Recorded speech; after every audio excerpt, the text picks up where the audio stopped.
Hello everyone, welcome back once again professor of everything. तो आप सभी को पता होगा कि आज हम प्रिंसिपल्स ऑफ मैनेजमेंट के ऊपर डिस्कस करेंगे, बेसिक्स पढ़ेंगे उसके कि आखिर प्रिंसिपल ऑफ मैनेजमेंट है क्या, क्या क्या चीज़ें उसके अंडर आती हैं, काम क्या करता है, क्या स्कोप्स हैं, क्या नेचर है, क्या करेक्टरिस्टिक्स है, क्या इंपॉर्टेंस है। तो क्लास शुरू करने से पहले अगर आपने हमारे चैनल को सब्सक्राइब नहीं किया तो सब्सक्राइब कर लें और बेल आइकन को प्रेस कर लें ताकि आने वाली वीडियो की नोटिफिकेशन डायरेक्ट आप तक पहुँच जाए। तो शुरू करते हैं आज का कंटेंट हम। लेकिन उससे पहले आपको एक जानकारी दे दें कि आपको किसी भी टाइप की सर्विस की ज़रूरत होगी तो आप हमें नीचे दिए गए नंबर्स पे जो नंबर दिए हैं इसमें व्हाट्सएप भी कर सकते हो, कॉल भी कर सकते हो, जैसे भी कर सकते हो आप हमें कांटेक्ट कर सकते हो इन पर्टिकुलर नंबर्स पे। जो कोई भी सर्विस आपको चाहिए किसी भी टाइप की, जैसे कोई एनएसपी हो गई, पीजीयूजी प्रोजेक्ट, पैन कार्ड से related, E Aadhaar card, GST filling, ITR, passport सेवा, bike insurance, car insurance, health insurance, online job application में कोई डाउट है, कोई फॉर्म फिल करवाना, ड्राइविंग लाइसेंस हो गए, पोस्टर्स बनवाने हैं, PPTs, EPF services, E bills और भी बहुत सारी सर्विसेज हैं जो आप हमें कॉन्टैक्ट करके पता कर सकते हैं, अवेल कर सकते हैं, व्हाट्सएप कर सकते हैं। इस पर ऊपर वाला नंबर ही वर्किंग में है, नीचे वाला नंबर जो है वो वर्किंग में नहीं है। तो कोई भी टाइप की आपको सर्विस चाहिए होगी आप हमें बेझिझक इस नंबर पर व्हाट्सएप कर सकते हैं, कॉल कर सकते हैं किसी भी टाइम। तो चलिए शुरू करते हैं आज की क्लास। तो सबसे पहले तो हम पढ़ेंगे कि मैनेजमेंट होता क्या है, मैनेजमेंट के क्या क्या चीज़ है, क्या क्या बेसिक डेफिनेशन है मैनेजमेंट की। लेकिन उससे पहले मैं आपको बता दूं कि जो मैनेजमेंट है, मैनेजमेंट आपको स्पेलिंग के अकॉर्डिंग मैं बताता हूँ कि मैनेजमेंट होती क्या। देखिए मैनेजमेंट कैसे लिखी जाती है, MAN, ये जो है ये मैनेजमेंट की स्पेलिंग, ये सभी को पता होगा कि यही मैनेजमेंट की क्या स्पेलिंग होते हैं। तो अब इस पर्टिकुलर स्पेलिंग में देखिए क्या लिखा है कि हम मैनेजमेंट को बाइफरकेट करते हैं। सबसे पहले जहाँ तक अगर आप इसको पढ़ते तो क्या लिखा हुआ है, मैनेज, उसके आगे वाले टर्म क्या है, मैन, मैनेज, मैन, और लास्ट में क्या बचता है हमारे पास, पी। तो बेसिकली जो मैंने जो ये बनाई है, इसका जो पर्टिकुलर डेफिनेशन बनी है, बहुत सारे लोगों ने अलग अलग तरीके से बनाई है, लेकिन मैंने क्या बनाई कि मैनेज, हम मैनेज करते हैं किसको, मैन को मैनेज करेंगे। T stand for tactfully. Tactfully का मतलब जैसे भी हम अब बहुत सारे तरीकों से स्ट्रेटजी बनाकर, कोई जुगाड़ लगाकर कैसे हमने मैनेज करना है, कितना किसको करना है, मैन जितने भी लोग काम कर रहे हैं ऑर्गेनाइजेशन में, हम उनको किस तरीके से मैनेज कर सकते हैं, उसी को मैनेज बोलते हैं। ये जहाँ पर मैन लिखा है, वीमेन नहीं लिखा हुआ, ऐसे नहीं लिखा कि मैनेज वीमेन टैक्टफुली। क्यों नहीं लिखा, क्योंकि वीमेन को मैनेज करना बहुत ही मुश्किल काम है, इम्पॉसिबल सा काम है, इम्पॉसिबल भी क्या, अनपॉसिबल सा काम है। इसीलिए मैन बेचारे सीधे साधे होते हैं, वो मैनेज हो जाते हैं, लेकिन वीमेन वो मैनेज नहीं होने वाली है। तो ये है मैनेजमेंट का बाइफर्केशन की मैनेजमेंट से अगर आप मैनेजमेंट वर्ड से अगर आप मैनेजमेंट की डेफिनेशन को ढूंढोगे तो आपको मिल जाएगी, मैनेजमेंट टैक्टफुली। तो आगे बढ़ते हैं हम। तो देखिए थोड़ा सा पढ़ते हैं क्या लिखा हुआ है।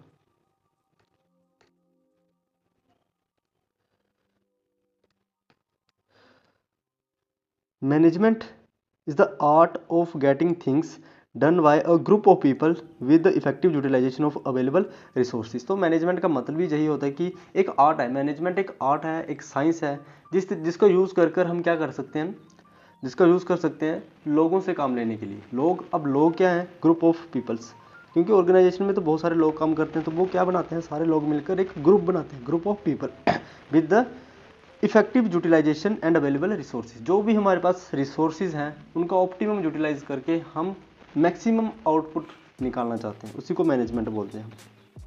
अब कुछ बहुत सारे लोग हैं जिन्होंने डेफिनेशंस दी हुई हैं मैनेजमेंट की, उसके बारे में पढ़ते हैं। तो सबसे पहले ये काफ़ी इंपॉर्टेंट है, आपके एग्ज़ाम के पॉइंट ऑफ व्यू से क्वेश्चन यहाँ से पूछा जा सकता है।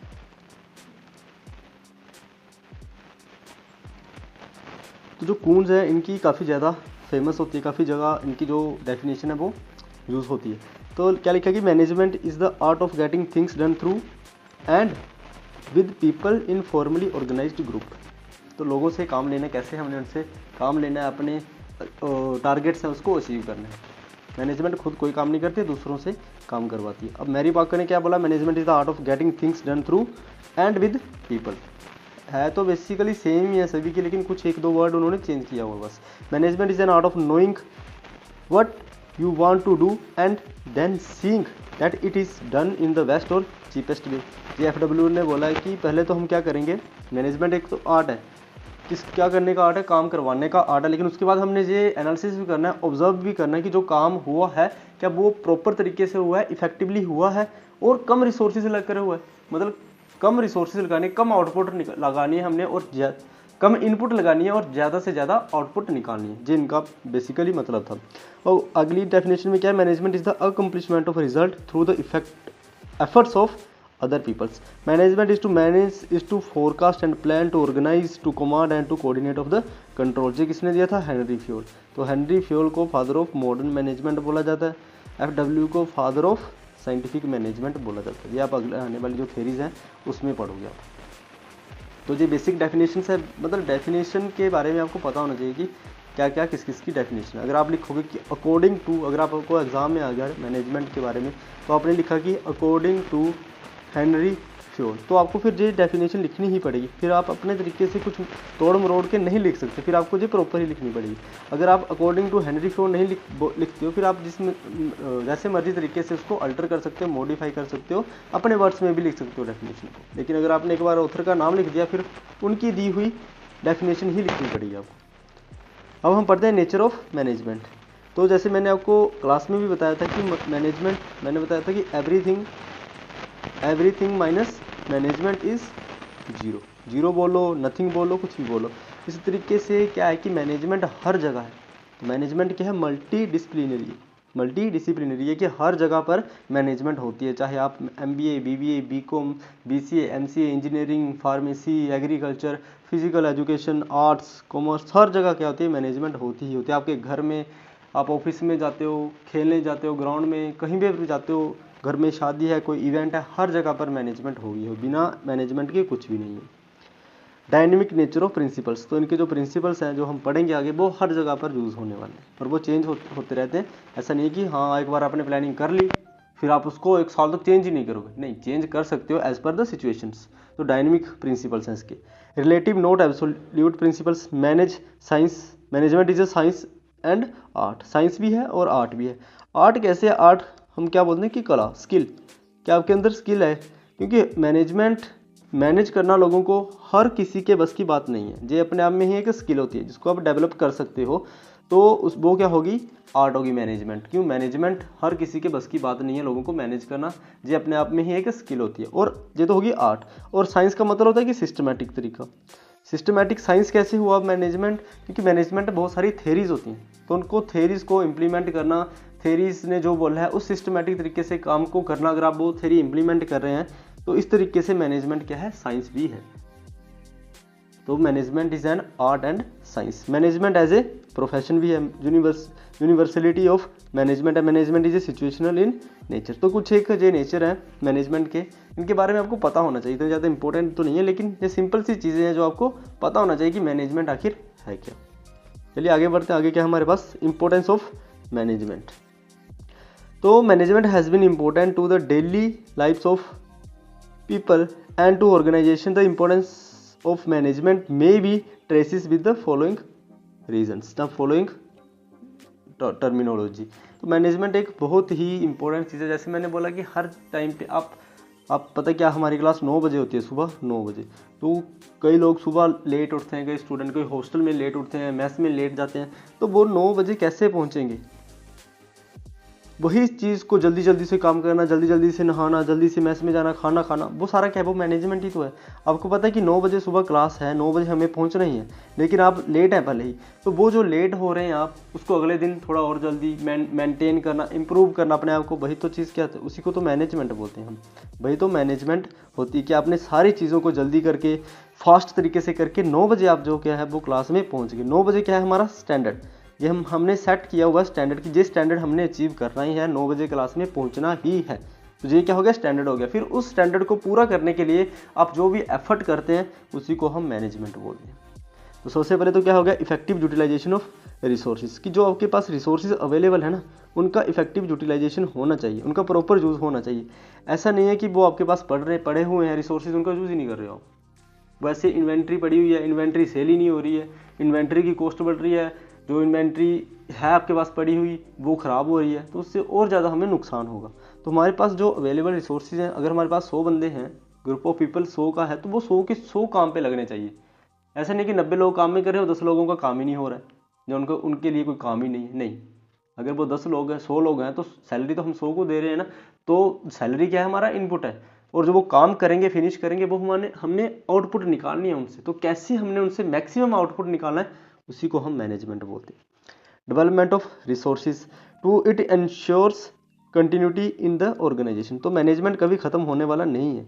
जो हर दिन, हर सेकेंड, हर घंटे, हर क्वार्टरली आपको क्या करना पड़ेगा, मैनेज करना ही पड़ेगा चीज़ों को। कोई सडनली मशीन ख़राब हो गई है, सडनली कोई कन्फ्लिक्ट आ गया, सडनली स्ट्राइक हो गई है, एम्प्लॉय ने स्ट्राइक कर दिया, तो उसको कैसे मैनेज करना है, ये कंटिन्यूटी में चलता ही रहेगा। ऐसा नहीं कि आपने एक बार मैनेज कर लिया, मैनेजमेंट कर दिया आपने, फिर आप बोलो कि अब 1 महीने तक हमें कुछ करने की ज़रूरत नहीं है क्योंकि हमने तो मैनेजमेंट कर दी, मैनेज कर दिया। ऐसा नहीं है, आपको कंटिन्यूटी में वो करना ही पड़ेगा। एक रूटीन प्रोसेस है, ऑन गोइंग प्रोसेस है। इंटीग्रेटिंग वेरियस इंटरसेक्ट्स ग्रुप्स, तो ये सारे ग्रुप्स को इंटरसेक्ट करता है। जैसे हमारे पास फॉर्मल ऑर्गेनाइजेशंस होती हैं, हमारे पास क्या होता है, फंक्शनल डिपार्टमेंट्स होते हैं, जैसे HR डिपार्टमेंट हो गया, finance department, marketing department, R&D, operations, ये अलग अलग डिपार्टमेंट्स हैं। तो इन सभी का इंटीग्रेशन करके एक पर्टिकुलर, इनसे प्रॉपर यूटिलाइजेशन करके मैक्सिमम आउटपुट निकालना भी एक मैनेजमेंट का पार्ट होता है। और जो स्टेबिलिटी बढ़ाता है किसमें, सोसाइटी में। ये थे हमारे कुछ इंपॉर्टेंस। और भी अगर आपको लगता है कि हाँ ये भी इंपॉर्टेंस हो सकता है, तो आप अपने हिसाब से उसको ऐड ऑन कर सकते हो। ऐसा नहीं है कि यही आपने पढ़ने, आपको जो लगता है कि ये इंपॉर्टेंस हो सकता है, बहुत सारे इंपॉर्टेंस हो सकते हैं, आप अपने तरीके से भी उसको लिख सकते हो। अब आती है मेन चीज़ हमारे पास, फंक्शंस ऑफ मैनेजमेंट। बहुत ही ज़्यादा इंपॉर्टेंट है फंक्शंस ऑफ मैनेजमेंट। तो सबसे पहले तो किसने दिए, हेनरी फ्योल ने, जिसके लिए हेनरी फ्योल को क्या बोला जाता है, फादर ऑफ मॉडर्न मैनेजमेंट भी बोला जाता है। तो इन्होंने जो दिए थे वो मैंने आपको बताया था, POCCC, इससे आप याद रख सकते हो। हेनरी फ्योल ने POCCC बोला था। P से प्लानिंग होता है, O से ऑर्गेनाइजिंग होता है, C से कमांडिंग होता है, अगली C से कोऑर्डिनेटिंग, और लास्ट में कंट्रोलिंग। ये जो थे, ये किसने दिए थे, हेनरी फ्योल ने दिए थे। Planning, organising, planning, organising, commanding, coordinating and controlling. अगर हेनरी फ्योल के पूछे जाएंगे आपसे तो आपको ये ही लिखने पड़ेंगे। लूथर गुलिक ने क्या बोल दिया था, इन्होंने पोस्ट कोप दिया था। ये भी जिनका भी काफ़ी ज़्यादा एग्जाम में पूछा जाता है कि जो पोस्ट कोप है उसकी फुल फॉर्म बताओ, कि P से क्या होता है, S से क्या होता है, D से क्या होता है। कई बार तो आपको पोस्ट कोप देखकर वो बोला जाता है कि बताओ जो C है बीच में उसका क्या मतलब है, वो क्या डोनेट करता है। तो कई बार तो ऐसे क्वेश्चन पूछा जाता है कि जो पोस्ट कोप है वो किसने दिया था, तो लूथर गुलिक ने ये दिया था। P से क्या दिया था, इन्होंने प्लानिंग दी थी। O से इन्होंने ऑर्गेनाइजिंग दी थी, S से स्टाफिंग दिया था, D से डायरेक्टिंग दिया था, C से कोऑर्डिनेटिंग दिया था, और CO से कोऑर्डिनेटिंग दिया था, और R से रिपोर्टिंग, और लास्ट में डायरेक्टिंग दिया था। इन्होंने कंट्रोलिंग के ऊपर बात नहीं की थी। ये भी इंपॉर्टेंट चीज़ है कि ये भी क्वेश्चन पूछा जा सकता है कि आपको कि जो फंक्शंस ऑफ मैनेजमेंट ऐसे किसने दिए थे जिन्होंने कंट्रोलिंग को as a part function of management का नहीं माना था। तो लूथर गुलिक ने ऐसे आपको फंक्शंस दिए थे जिन्होंने कंट्रोल को as a function of management का पार्ट नहीं माना था। उसके बाद क्या, R डेविस, इन्होंने प्लानिंग, ऑर्गेनाइजिंग और कंट्रोलिंग दिया था।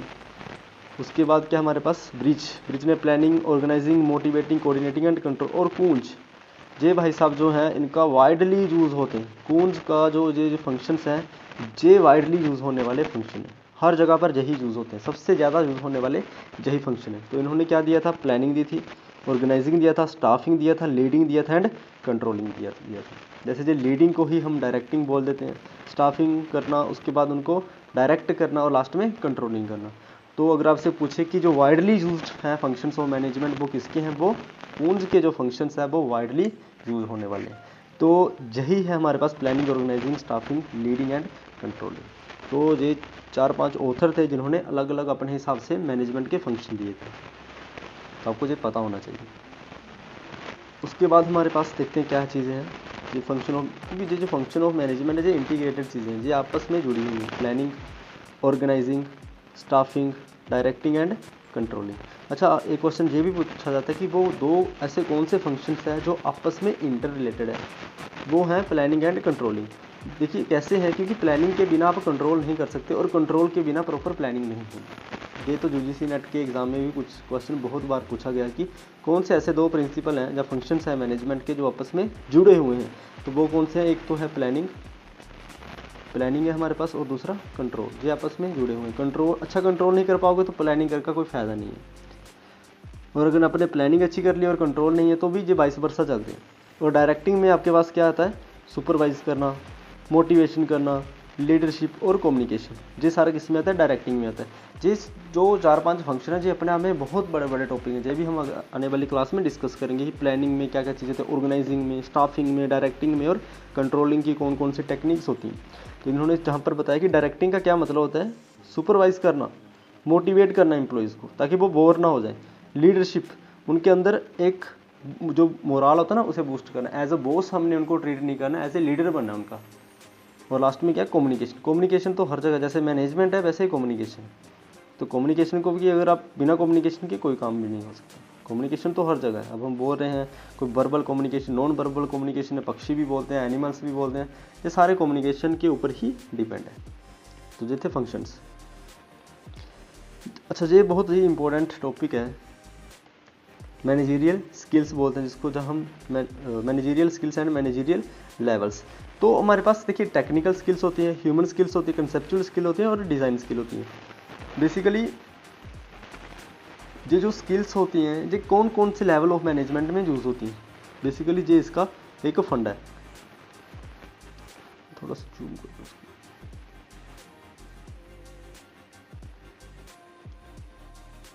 थोड़ी ब्लर सी दिख रही है, साफ नहीं दिख रही है। मैं अगले पेज में आपको डिज़ाइन करके समझा देता हूँ कि आखिर किस तरीके से ये काम करते हैं। तो लेवल ऑफ मैनेजमेंट मैंने आपको पहले पढ़ा दिया कि लेवल हमारे पास 3 लेवल होते हैं मैनेजमेंट के, इस तरीके से। सबसे पहले तो क्या होता है, टॉप लेवल। टॉप लेवल हो गया, फिर क्या था हमारे पास, मिडिल लेवल, और लास्ट में क्या था, लोअर। लोअर लेवल बोल सकते हैं, फ्लोर लेवल बोल, और जहाँ पर क्या आते हैं हमारे वर्कर्स, ये हमारे क्या हैं, वर्कर्स, जो लेबर काम करती है। टॉप लेवल में कौन से आते हैं हमारे, CEO हो गए, MD, बोर्ड ऑफ डायरेक्टर्स, वो सारे टॉप लेवल में होते हैं।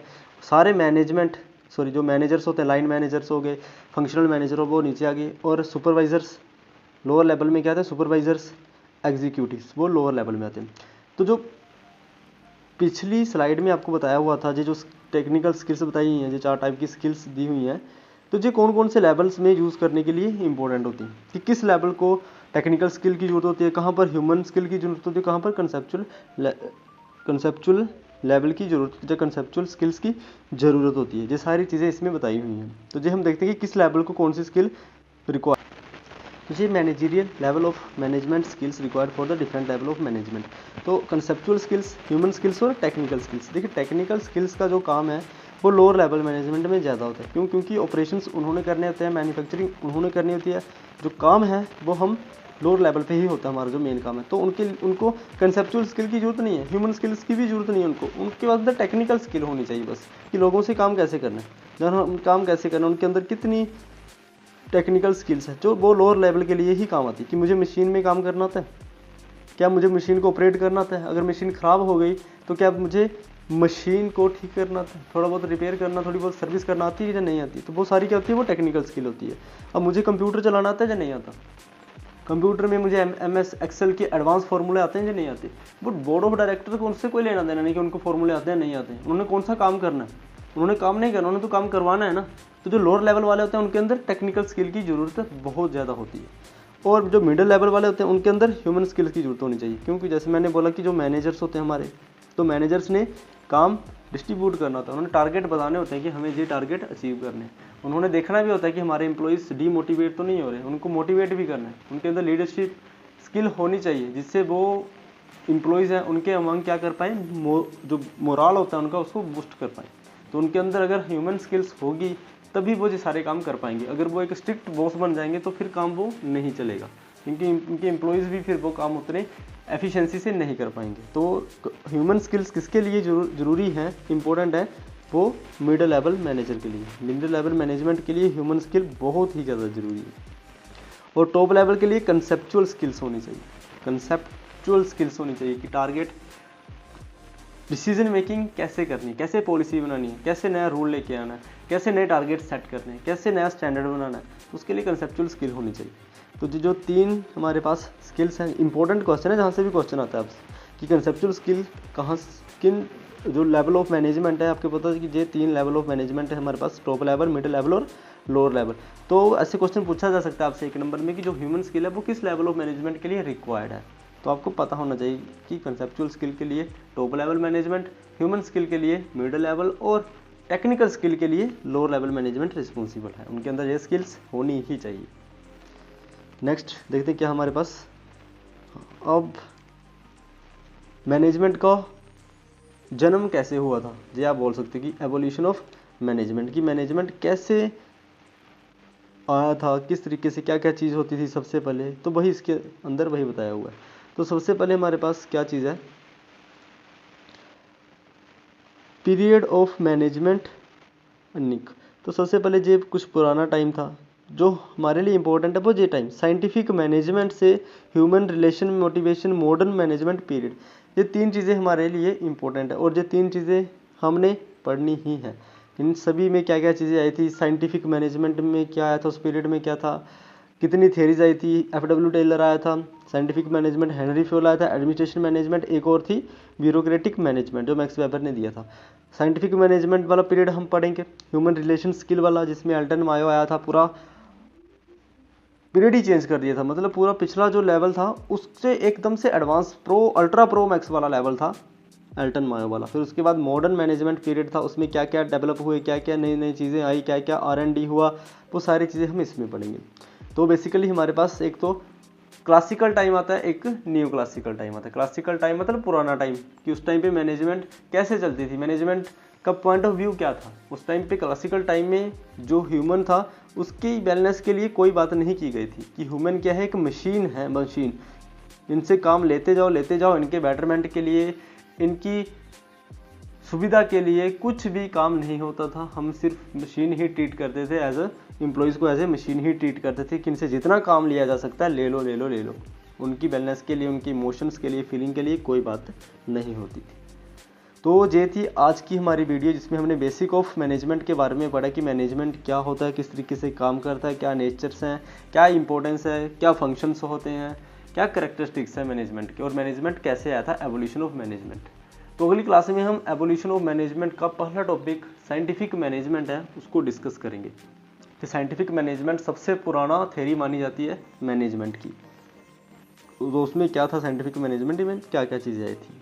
तो ये थी आज की वीडियो। एक बार फिर से मैं आपको दिखा दूँ, ये हमारी सर्विसेज हैं जो हम ऑफर करते हैं, बहुत ही मिनिमम प्राइस है इनका। आपको फिजिकल आने की ज़रूरत भी नहीं पड़ती है, आप हमारे साथ डिजिटली कांटेक्ट कर सकते हो, सारी की सारी चीज़ें आपको डिजिटली प्रोवाइड कर दी जाएंगी। आप हमें ऊपर दिए हुए नंबर पे अगर आप व्हाट्सएप कर लो, कॉल कर लो, कोई दिक्कत नहीं है। ये नीचे वाला तो वर्किंग नहीं है, आउट ऑफ वर्किंग है। ऊपर वाला नंबर जो है इस पर आप कॉल व्हाट्सएप करके ये सारी सर्विसेज, और भी अगर आपने कुछ पूछना हो, कोई एडवाइस लेनी हो, वो भी मिल जाएगी आपको इन नंबर पे। तो आज की वीडियो अपने सारे दोस्तों के साथ शेयर कर दें जो अभी तक क्लास में नहीं पहुंचे हैं, क्योंकि अब एक बार हमने पढ़ लिया है, दूसरी बार मैंने आपको रिवाइज भी करवा दिया वीडियो के थ्रू, इस वीडियो के थ्रू, और तीसरी बार हम पढ़ने का कोई चांस नहीं छोड़ेंगे। तो दोस्तों के साथ ज़रूर शेयर करें, चैनल को सब्सक्राइब करें, क्योंकि मैं इसमें बहुत सारी चीज़ें चैनल पे और डालूँगा आपकी बेनिफिट के लिए। तो आज के लिए तो सिर्फ इतना ही, मिलते हैं अब अगली वीडियो में अगले दिन, तब तक के लिए जय हिंद।